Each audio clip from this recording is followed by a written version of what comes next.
A fé em Deus significa reconhecer que Ele está no controle e que tudo o que Ele faz é para o bem, mesmo que não possamos entender no momento. O Rebbe de Lubavitch. O Rebbe de Lubavitch. Ó, meus amigos, veja a definição do que é a fé para os rabinos, para os judeus. E é como está aí nesse post. A fé em Deus significa reconhecer que Ele está no controle e que tudo o que Ele faz é para o bem, mesmo que não possamos entender no momento. Ou seja, não importa a gravidade da situação, não importa as tragédias, as catástrofes, não, nada disso importa.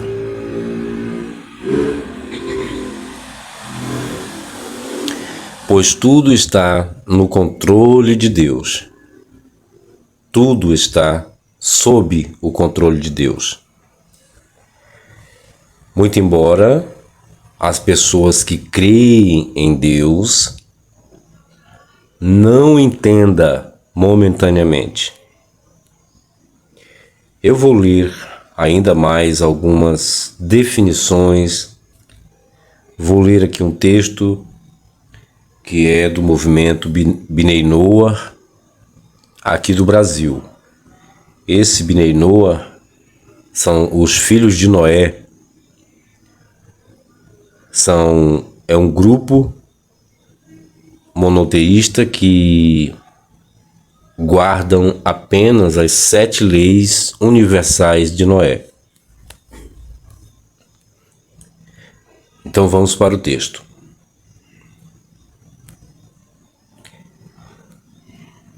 Palavras do Rav Yaakov, Rabino Yaakov. A frase do Rebbe de Lubavitch destaca a essência da fé em Deus e vai até além, nos fazendo compreender e trazer para nossas vidas a confiança em Deus, que é um nível mais elevado do que a fé. No livro de Devarim, Deuteronômio 8, 2 e 3, lemos: Recordar-te-ás de todo o caminho pelo qual o Senhor, teu Deus, te conduziu por estes 40 anos no deserto, para te humilhar e te provar, para saber o que estava no teu coração, se guardarias ou não os seus mandamentos. Então veja, meus amigos, aqui o atributo da onisciência não existe, porque Deus, ele precisou provar o povo de Israel no deserto durante 40 anos para saber o que estava no seu coração. Isso nos mostra que Deus, de fato, ele não é tudo o que se diz dele. Ele não tem, por exemplo, o atributo da onisciência, que é conhecer previamente tudo antes, durante e depois. Então ele precisa provar as pessoas, ele precisa provar, castigar, deixar passar fome, deixar passar por várias situações calamitosas, para saber qual é a definição que está no coração das pessoas, quais são os seus pensamentos com relação a ele. Veja, isso é sem sentido, no mínimo esquizofrênico, é maluquice total. Porque como pode, ele sendo um Deus perfeito, que conhece todas as coisas antes, durante e depois, como pode ele precisar submeter o frágil ser humano que ele mesmo criou, segundo a lenda, para saber o que está em seus corações? Tem lógica isso? Continuando. Ele te humilhou e te deixou ter fome e te alimentou com o maná que tu não conhecias, nem os teus pais conheciam, para te fazer saber que o homem não vive só de pão, mas de tudo o que procede da boca do Senhor. Vive o homem. Olha só, ele humilhou o povo de Israel. Veja, humilhar aqui é submeter aos piores castigos, aos piores sofrimentos. Simplesmente para quê? Deixou ter fome, deixou ter sede, submeteu um povo que ele, segundo a própria narrativa do Velho Testamento, ele mesmo escolheu, ele mesmo amou, mas ele submete esse povo a questões extremas, sofrimentos, dificuldades, limitações e muitas outras coisas. Isso é um ato tirano, é um ato arrogante. Mas, infelizmente, as pessoas que adoram esse Deus, elas estão completamente bloqueadas em seus pensamentos. Elas não conseguem analisar desta maneira. Elas não conseguem. Elas sempre vão ver Deus do lado bom, do lado positivo. É isso que acontece, infelizmente. É como diz no texto inicial: a fé é acreditar que Deus está no controle de todas as coisas em todo o tempo.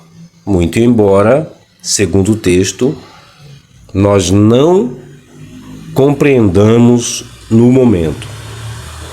Porque, é claro, não dá para entender, não dá para aceitar e compreender que Deus esteja permitindo tudo isso com um propósito benéfico, com um propósito de trazer para as pessoas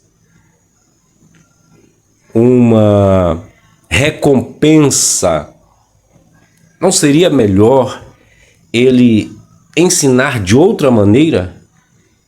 É preciso submeter a castigos, a sofrimentos, a fomes, a sede e a tantas outras coisas ruins para educar? Essa é a maneira pedagógica, é a melhor maneira para se educar a raça humana? Não tem sentido. Eu não vejo sentido aí. Não vejo. Continuando.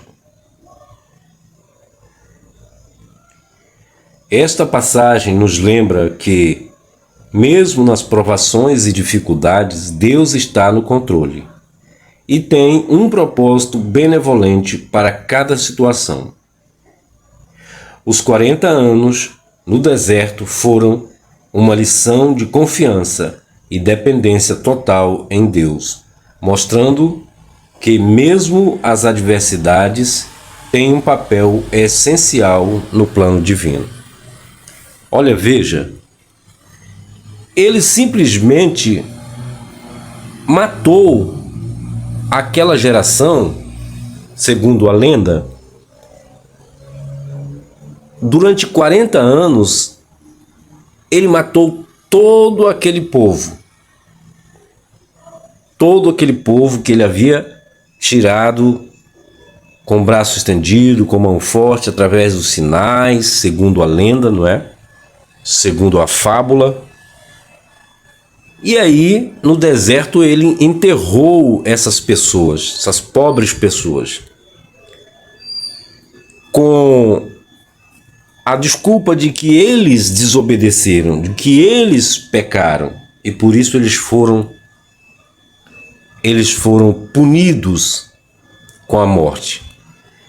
Isso a gente já viu no começo da história bíblica, no livro de Gênesis, no começo, quando Adão e Eva foram induzidos pelo próprio Deus a cometer um erro, eles foram expulsos do paraíso, eles receberam sentenças, foram amaldiçoados e perderam os privilégios, os supostos privilégios que teriam com Deus. Agora, se você faz uma máquina, se você constrói uma máquina e aquela máquina ela dá um problema, de quem é a culpa, de quem é a responsabilidade? É da máquina ou é da pessoa que fez a máquina? Assim é que as pessoas religiosas que acreditam nessas histórias deveriam investigar questionando, né? Porque o povo de Israel, segundo essa lenda de que eles saíram do Egito, de que eles passaram muito tempo lá no Egito como escravos, eles não tinham uma fé tão afinada nesse Deus. Eles não tinham. Eles, quando chegaram no deserto, se preocuparam de se manter vivos. Veja, o que é passar fome? Você acha que é uma coisa fácil? É fácil passar fome? Tendo que depender de alguém que tem todos os recursos necessários para matar essa fome? E aí o camarada fica olhando e fica submetendo as pessoas a passar por aquele sofrimento com o propósito de quê? Qual é o argumento, qual é a desculpa? De que ele tem algo bom para oferecer, ele está educando as pessoas desse jeito, e as crianças passando necessidade, e os deficientes, e os idosos. Em que momento essas classes precisam passar por esse sofrimento extremo para ser educado? Não tem sentido. Não tem sentido. Infelizmente. Mas continuando, diz o seguinte: no Terrilim, que é Salmos 23, verso 4, Davi diz o seguinte: ainda que eu ande pelo vale da sombra da morte, não temerei mal nenhum, porque tu estás comigo. A tua vara e o teu cajado me darão apoio e conforto. Este versículo sublinha que mesmo nos momentos mais sombrios, assustadores, a presença de Deus traz conforto e segurança. Palavras do Rabino Yaakov. A confiança de que Deus está conosco e que tudo que Ele faz é para o bem é um pilar da fé judaica. Veja, proporcionando força e consolo nas dificuldades. Então, você percebe que eles o tempo todo, eles atribuem a esse Deus total controle, total domínio, que ele sabe tudo o que está acontecendo e que no final de tudo ele vai traduzir todo o sofrimento em uma recompensa, em uma benevolência. Veja se isso tem sentido. Veja se isso tem sentido. Continuando. No Tânia Igeret Hakadosh, que é uma literatura judaica, diz o seguinte: Alter Rebbe: saberás que tudo o que procede do céu é bom, e ainda que possa parecer mal aos olhos do homem, na verdade é um bem maior e oculto, pois é proveniente de um nível superior de bondade divina que está além da nossa compreensão. A bondade divina para eles, para os religiosos, está além da compreensão humana. E Deus o tempo todo ele sabe por que está fazendo aquilo, por que está causando tudo isso. Qualquer circunstância que seja natural, que seja as forças da natureza, que seja qualquer situação que um povo que acredita em Deus possa estar enfrentando, Deus sempre está sabendo de tudo, Deus sempre está no controle, só que as pessoas não sabem, né? As pessoas não sabem detalhadamente qual é o propósito de se estar passando por aquilo ali, qual é a recompensa que esse Deus vai fornecer depois, ao fim, ao término dessa provação. Entende? Nunca se sabe disso. Isso é apenas uma superstição, é uma crença. As pessoas supõem que Deus está provando elas e que vai recompensar. Mas não tem o menor sentido nisso, porque não há recompensa nenhuma da parte de Deus nenhum, principalmente esse da Bíblia. Então veja, o Rebbe nos ensina sobre a finalidade das provações. Nos oferecem a certeza da proteção divina, mesmo nas adversidades, e o que nos esclarece sobre a bondade oculta de Deus. Fortalece a nossa certeza de que Deus está no controle e que tudo o que faz conduz ao bem maior. Palavras do Rabino Yaakov. Veja, meus amigos, eu estou fazendo essa leitura para você ver como a fé ela idiotiza as pessoas, ela deixa as pessoas num estado de demência, as pessoas não conseguem analisar, as pessoas o tempo todo, não importa se elas estão sendo castigadas, se elas estão sendo destruídas, elas continuam acreditando num bem maior, que Deus está no controle, Deus está coordenando tudo e que por fim Ele vai traduzir todo o sofrimento numa benevolência, numa bênção.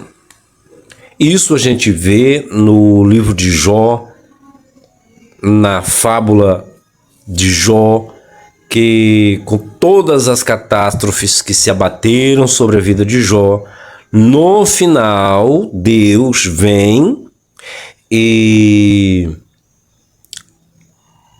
dá a Jó tudo em dobro. Ele restitui a Jó tudo em dobro. Mas isso, meus amigos, é apenas no campo da literatura. Isso, de fato, no campo das realidades, é impossível. Isso é utopia. Isso não acontece. Entende? Isso não acontece. Agora, o que você vê é que esse Deus, ele quer o tempo todo ser adorado, ser enaltecido, ser glorificado, ser compreendido, muito embora ele não dê a menor explicação do porquê que está acontecendo tal coisa na vida de uma pessoa, na vida de uma família ou na vida de uma nação. Não importa. Ele é um Deus sinistro, um Deus oculto, omisso, que o tempo todo ele se oculta, ele não revela nada dos seus planos, ele não dá a menor explicação, nem antes, durante ou depois de qualquer circunstância. Você entende? Ele não dá, de jeito nenhum. E o que acontece? Ele, através desses textos da Bíblia, ele se impõe sobre as pessoas para ser adorado, para ser bajulado, reconhecido, entende? Isso é puro narcisismo, puro narcisismo. Isso não passa de tirania. É um Deus tirano. É claro, partindo do pressuposto de sua existência, porque é óbvio, é muito claro, não resta dúvida de que Deus nenhum existe. O que existe é um ser imaginário a partir da criação, da imaginação humana. Da imaginação humana. Você entende? É exatamente isso. Então, meus amigos, a fé é isso. Está aí, está definido. É acreditar em Deus sempre, não importando quais circunstâncias se esteja enfrentando. É acreditar que Deus sempre está no controle. Deus está no controle quando uma criança é abusada sexualmente. Deus está no controle quando há uma catástrofe que ceifa famílias inteiras. Deus está no controle. Deus está no controle. Para ele, a vida não significa nada. No entanto, ele continua no controle. Deus está no controle quando você tem um câncer, quando você está desempregado, quando você está sem moradia. Deus está no controle. No entanto, a sua situação não muda. É daí para pior. Essa questão de que Deus vai transferir tudo, vai transformar tudo numa benevolência, num bem maior, isso é ilusão, mentira, absolutamente ilusão. Porque jamais uma pessoa que vive um estado de desgraça vai poder usufruir de algum bem que venha, que proceda das mãos dessa divindade. Basta a gente recorrer um pouquinho na história e voltar no Holocausto do povo judeu na Alemanha. O que foi que o povo judeu adquiriu de lá? Qual era o propósito? O que foi que Deus planejou para retribuir depois para o seu povo? Nenhum rabino pode explicar. Todos inventam desculpas, todos inventam malabarismos teológicos para tentar explicar o inexplicado, né? O inexplicável, para tentar justificar o injustificável. Então, a fé é o pior absurdo, meus amigos. É o pior absurdo. Tá bom? Então, deixo aqui esse vídeo para a sua profunda reflexão.